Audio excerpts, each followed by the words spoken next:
Subscribe to Pop Diaries and click on the bell icon for the latest updates.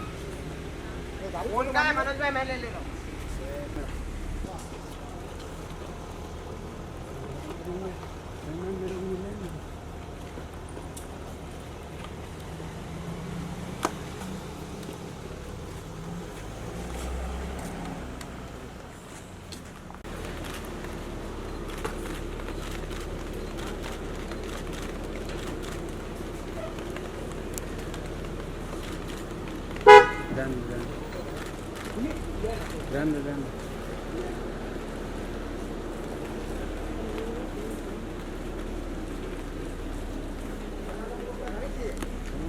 Sure.